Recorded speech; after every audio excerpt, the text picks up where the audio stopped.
What happens when your personal growth is by nature against the interest of a power much larger than you? What if you're stuck between their power struggle, but none of the two would let you call it quit? And what does all these have to do with a popular video game? A video game has dropped recently and has stirred up quite a bit of conversation.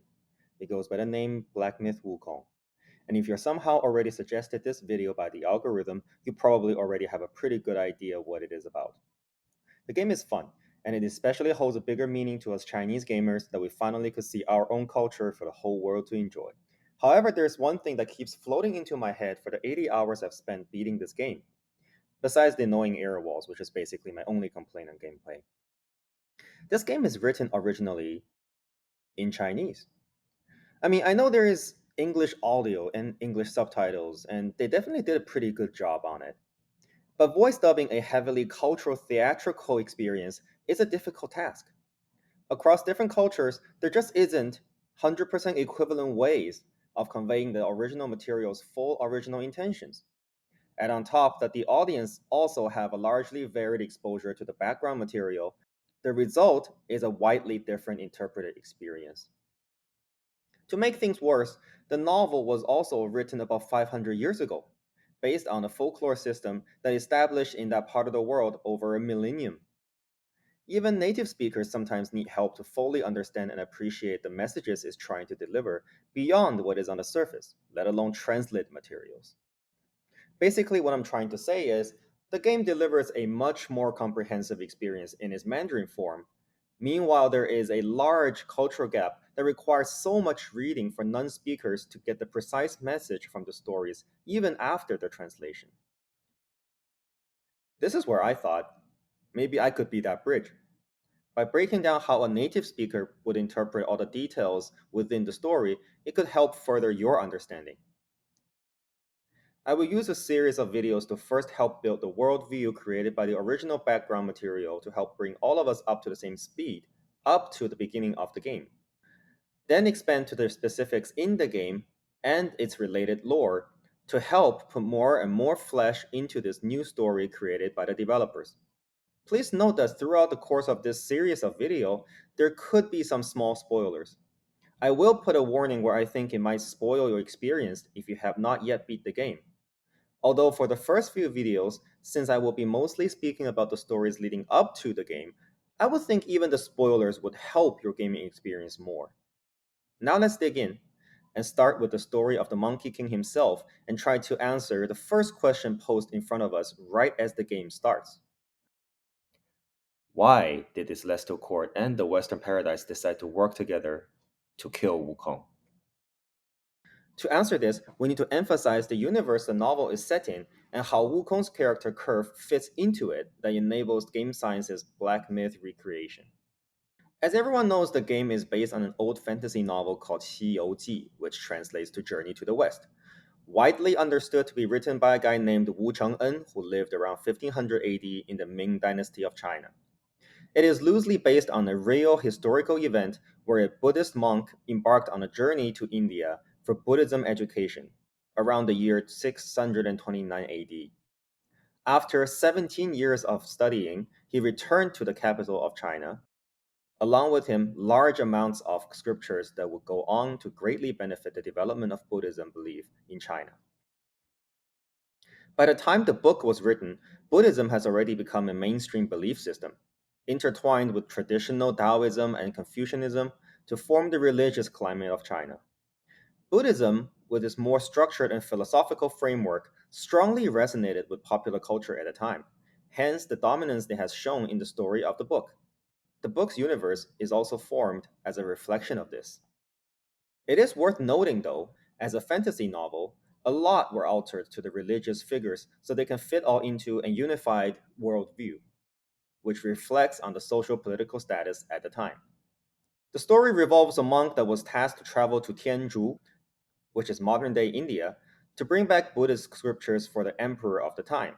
Guarded by four apprentices who each have their own redemption curve story, they embarked on a journey of action, spiritual growth, and trials to retrieve the sacred scriptures, overcoming both external threats from the likes of Yao Guais and internal battles of greed, desire, and pride. Upon arrival in the West, the story ended with the entire entourage all granted some level of Buddhahood. The novel also ended on this high note. Then what happened exactly that led to the events in Black Myth intro? Why did things change so drastically? To comprehensively answer this question, we need to have a look at Wukong's character arc. Wukong was not born as Wukong. A stone of a special origin on Mount Huaguo absorbed the essence of heaven and the earth, split open, and a stone monkey was born from a stone egg. Mount Huaguo literally translates to the mountain of flowers and fruits, representing a kind of natural abundance of resources and harmony. Also, this monkey had no regard of biology. He's born full size and could walk upon birth. Just for the record, per the novel, he definitely did not live up to the handsome Monkey King name that he self proclaimed to be. After becoming the king of the mountain, he decided to seek immortality, a value that was widely understood to be highly desirable in the Chinese culture from a Taoism perspective. This would be a good time to touch up on the concept of immortality in the Chinese mythology system a little bit. It's important to understand that in this system, supernatural beings are never actually immortal. Doesn't matter if you are the emperor of the celestial court or just a regular Yao Guai, the difference is that the ones living above in the celestial court just happen to have access to more foods or pills that can further extend life, sometimes by unreasonable amounts. Meanwhile, Yao Guais will live at the mercy of their masters from above, if they even have one. Yao Guais can also have a family and procreate. I will break this system further down when I make another video about the Yao Guais and the pills. Back to our Monkey King. The first master he runs into is Master Bodhi, understood to be loosely inspired by the Buddhist figure of Subhuti. He was written as a mostly Taoism sage who also seems to have received Buddhist enlightenment, an extremely wise person living out of everyone's sight. Bodhi, or Puti Laozu, was also the man who gave him the famous name of Sun Wukong. He created the last name using the last word of Hu Sun, which is Old Chinese for the kind of monkey Wukong was, and removed the left side of the word. A bit of Chinese class. This part of the character that was taken out is typically used to represent a negative animal-like nature. For example, the words cat, dog, pig, fox, and monkey, along with words like mad, ruthless, hunting, all contain this part. So giving him this last name by removing this part out of the word monkey is a symbolism of Bodhi's anticipation of the monkey to stop acting like an animal. The given name of Wukong literally translates to enlightened or awakened to emptiness. I am not a Buddhist scholar in any shape or form, but culturally, it is widely understood that the term emptiness is a concept that the presence of the physical world is shaped by the non-physical emptiness. This includes consciousness and the rules of the universe, and they are reflected by the presence of the physical world. This explains why, even though Bodhi is not an actual Buddhist figure in this story, the name stayed with Wukong throughout his Buddhist practice. It is obvious what Bodhi's hopes were for Wukong. As a drastic contrast, once Bodhi taught magic spells to Wukong for the purpose of self-defense on this path of self-cultivation, Wukong used his newfound power to prank and show off to others, opposed to the principles taught by his master.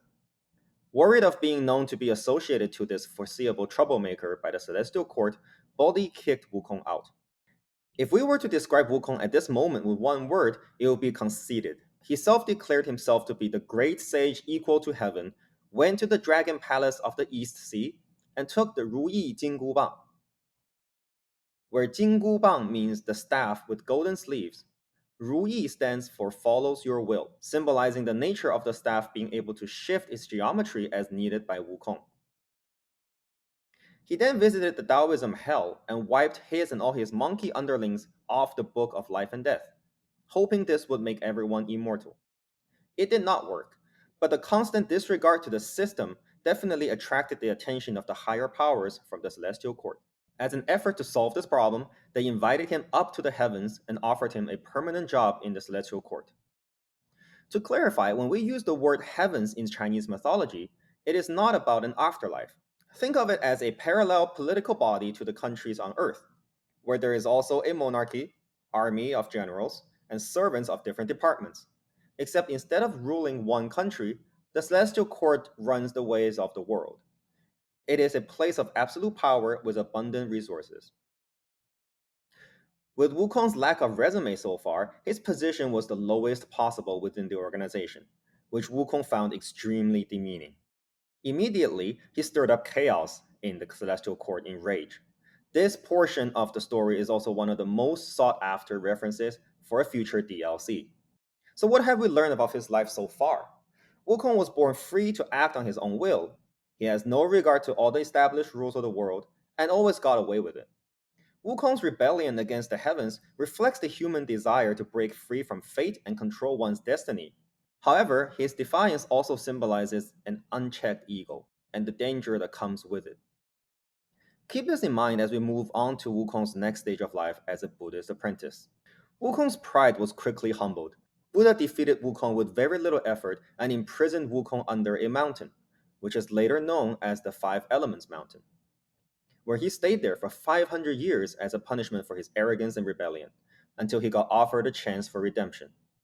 Wukong was freed from his imprisonment by Guan Yin, the Bodhisattva, on the condition to accompany the monk Tang Sanzang on the pilgrimage to retrieve the scriptures from the Western paradise, where he has to go through the trials to prove his worth and loyalty. To keep the monkey in check, the Bodhisattva put a ring called the Jin Gu, translating to tightening sleeve, on Wukong's head. That is the crownish looking thing that you see in the game. A spell was then taught to Sanzang so that when it's casted, the sleeve starts tightening and causes severe pain to Wukong. As you probably know, they ultimately made it to India. On Lingshan, the spirit mountain, everyone was gifted some level of celestial status for their behaviors throughout the trials on the trip. Wukong became the victorious fighting Buddha, and the sleeve was supposedly removed. Or at least that's what we knew of the story until game science put a further spin on what comes next. Finally, we're caught up to the events before Black Myth Wukong.